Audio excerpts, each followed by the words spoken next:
उत्तर प्रदेश के गाजियाबाद जनपद के लोनी विधायक क्षेत्र के भाजपा विधायक नंदकिशोर गुर्जर ने खाटू श्याम की व्यवस्थाओं पर सवाल उठाए हैं। इसको लेकर उन्होंने राजस्थान के मुख्यमंत्री को पत्र लिखकर श्री खाटू नरेश जी के मंदिर के प्रबंधन को माता वैष्णो देवी व अन्य मंदिरों की तरह बोर्ड बनाकर सुदृढ़ बनाने के लिए उचित कदम उठाए जाने की भी मांग की है।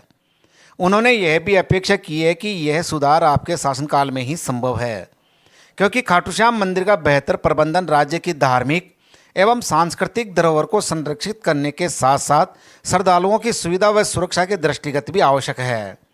विधायक गुर्जर ने पत्र में लिखा है कि प्रबंधन की कमी के कारण श्रद्धालुओं को भारी असुविधा का सामना करना पड़ रहा है, जिसमें मंदिर में दर्शन के समय कोई स्पष्ट और व्यवस्थित लाइन की सुविधा नहीं है, जिसके कारण लोगों को घंटों इंतजार करना पड़ता है।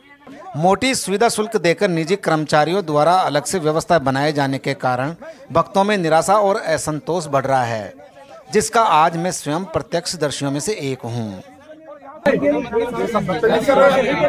मतलब तुम लोग यार शर्म नहीं आती, यार खुले पैसे लेकर दर्शन करा रहे हो, कर दिया है ये सरकार चल रही है। अरे दो लड़के हैं ये यहाँ खुलेआम पैसे ले रहे हैं जी, और हमने कहा विधायक के दर्शन करने जाना है जी, तो वहाँ औरों को घुसा रहा पैसे लेके।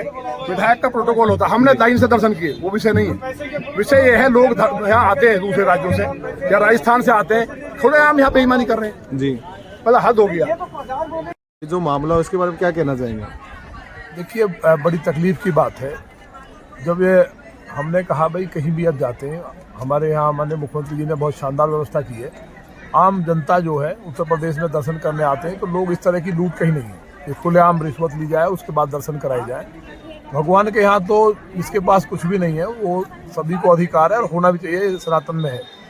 फिर हमने तो लाइन में लग के दर्शन किए, खैर, लेकिन आपने देखा खुद ही कितने सैकड़ों लोग वहाँ से पैसे दे करके, जो लोगों ने ही आपको बताया, तो ये बहुत दुर्भाग्यपूर्ण है।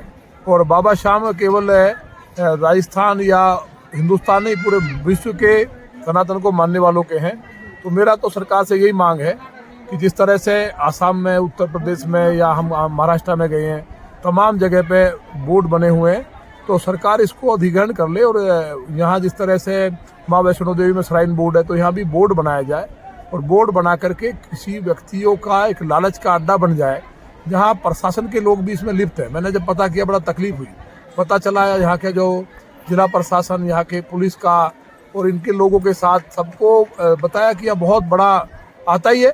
बाबा श्याम के दरबार में तो करोड़ों का जो खेल हो रहा है, तो ये जनता के काम आया। बाबा श्याम का आशीर्वाद जनता के लिए लगे, राजस्थान की तरक्की के लिए हो।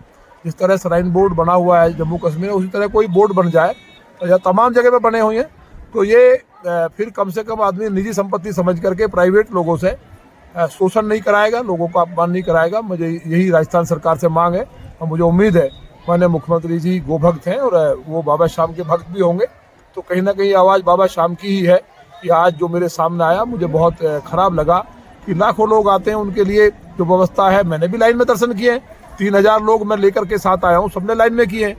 तो पैर में थोड़ी तकलीफ थी तो हमने कार्ड दिखाते हैं, दर्शन हो जाते हैं, तो हमें उसका नहीं है। लेकिन जो पैसे लेते हुए लगातार वहाँ आप देख सकते हैं, आपसे लोगों ने कहा, ये बहुत ही गंभीर घटना है। इस पर मुझे उम्मीद है माननीय मुख्यमंत्री जी कठोर कार्रवाई करके इसको अधीन करेंगे, जिससे कि पूरे देश नहीं दुनिया के श्याम भक्तों को एक सम्मान के साथ। अब कोई वैष्णो देवी में 5 पैसे नहीं लेता है, इतनी शानदार व्यवस्था है। आप अयोध्या जी जाइए, कैसी शानदार व्यवस्था है, आसाम जाइए, कितनी शानदार व्यवस्था है। तो इस तरह से खुलेआम जो है ये देव स्थान पर आकर के तकलीफ होती है। बहुत लोगों ने हमें जो बताया, तो वो आपने पीड़ा भी देखी है क्या है, तो उस पर कठोर कार्रवाई हो। और ये मुझे उम्मीद है कि तत्काल कोई ना कोई बोर्ड के अधीन गवर्नमेंट इसको ले, जिससे कि यहाँ लोगों को दर्शन करने में पूरा आनंद आए, जो बाबा को जिस भाव से दर्शन करने आते हैं।